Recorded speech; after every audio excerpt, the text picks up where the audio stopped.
The GOAT, the greatest of all time. It's a title given to athletes beloved by fans and admired by pundits, not just for lack of defeats on their record, but also for style, for tactics, for technique, and for heart.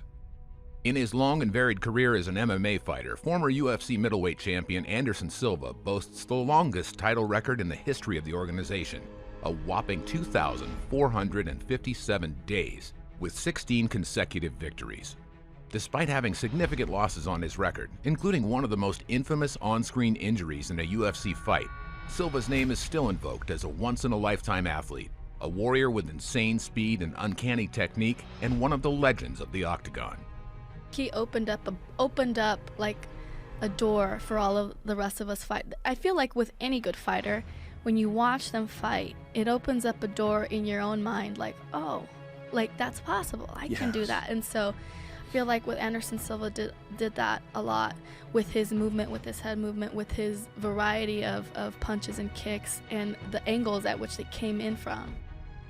In October of 2020, Silva announced his intent to retire after a final Halloween fight against Uriah Hall, sparking discussion across the UFC world. Will this fight mark the true end of a legend's long career? What's truly next for Anderson Silva? And will he retire with one more victory under his belt? Like, share, and subscribe to the Ultimate Fighting Network as we learn what it's really like to fight Anderson the Spider Silva. The guy in every way, shape, and form, he's a pain in my ass sometimes, but that's what we do. I think that Anderson Silva he's the greatest mixed martial artist ever. Silva was born in Sao Paulo, Brazil, and grew up in a life of poverty. As a child, he was raised by his aunt and uncle, a police officer in Curitiba, and started training very young with the neighborhood kids, practicing jiu-jitsu. As he grew older, he branched out into other martial arts, including Taekwondo, Capoeira, and Muay Thai. This early diversity would prove to be a hallmark of his professional career, and Silva's style would become a mixture of boxing, Muay Thai, and Taekwondo, though he also has experience in Wing Chun, Brazilian Jiu-Jitsu, and Capoeira. Silva's main trademarks are skill, speed, and adaptability. He can switch from orthodox to southpaw and back again without a hitch, and he can counter-strike viciously. The real key was don't engage, because if you chase after him, he's gonna fuck you up. Like think like Forrest Griffin, all these different people that came at him. For sure, Chris Lieben. That was the first one. 90 seconds. That was the recipe for disaster. Yeah. I mean, I knew when I saw that fight on paper, I was like, oh, this is crazy. Like you got a guy who's like the most reckless, iron-chinned marauder in the UFC, and you're putting up him against a guy who's like a ninja. And this is gonna be crazy. This is a perfect fight. It was a perfect fight in terms of like you want to see like the effectiveness of like high level timing, speed, and perfect technique. Like woo!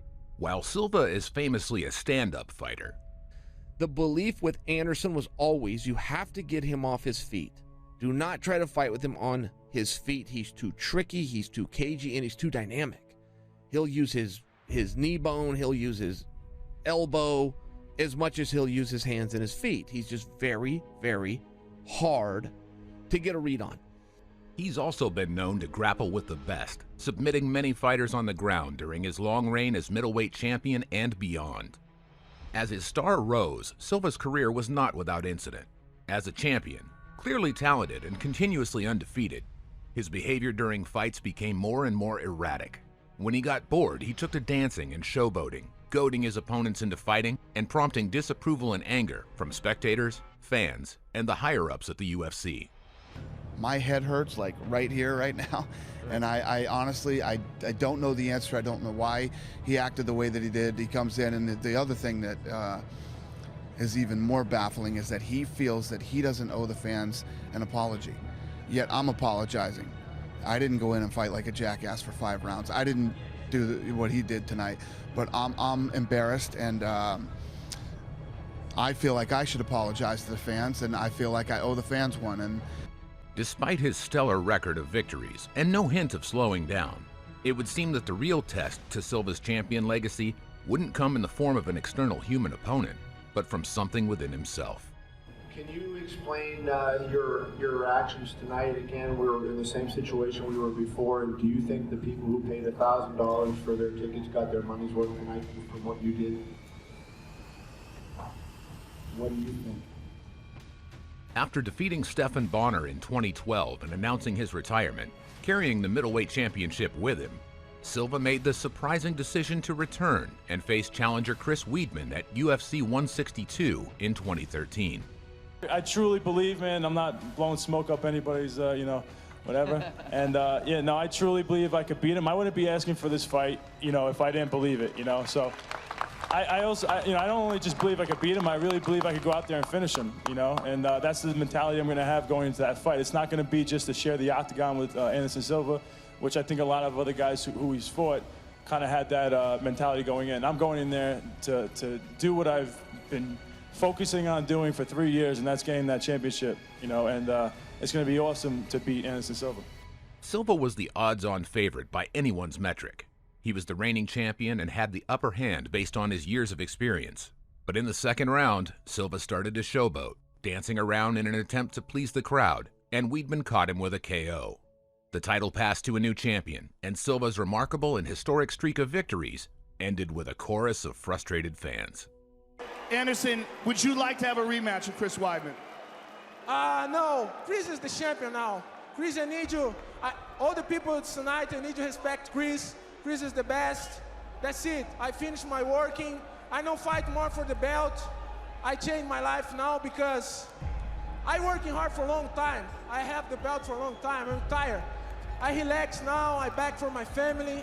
Chris is new champion. Chris, I need to respect people. That's it. Surprisingly, the most painful chapter was yet to come. Despite Silva's words to the contrary, a rematch was held in December of the same year at UFC 168.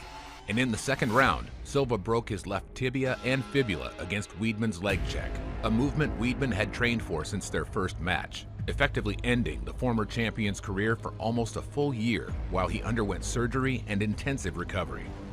When I broke my leg, I say, okay, now everything calm down.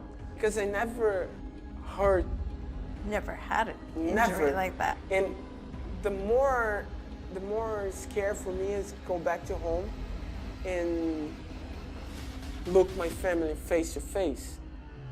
Despite the expectation that he would now retire for good, having sustained an injury that would end most fighters' careers, Silva not only fully rehabilitated his leg, but announced his intention to return to UFC in 2014. When I cover my leg, bring everybody, my kids and my wife and all my family, say, that's my life. I need you to continue this because that's me. I'm a fighter, that's me. Since his return to UFC, Silva hasn't regained his former winning streak, but he has regained a significant fan base. He's had both victories and defeats, facing every new opponent with his signature skill and uncanny technique. And we're playing this game, but like literally, I was trying to hit him where he's gonna be, but then he'd pause, and then the punch would just. So it looked cool. Yeah. It looked like, but I was like, I didn't hit him clean. Right. We're playing this game, and people don't understand. People who've never fought, they don't understand that game you're playing.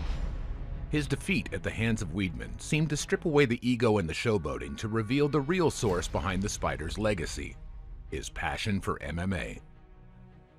My brother, let me tell you something.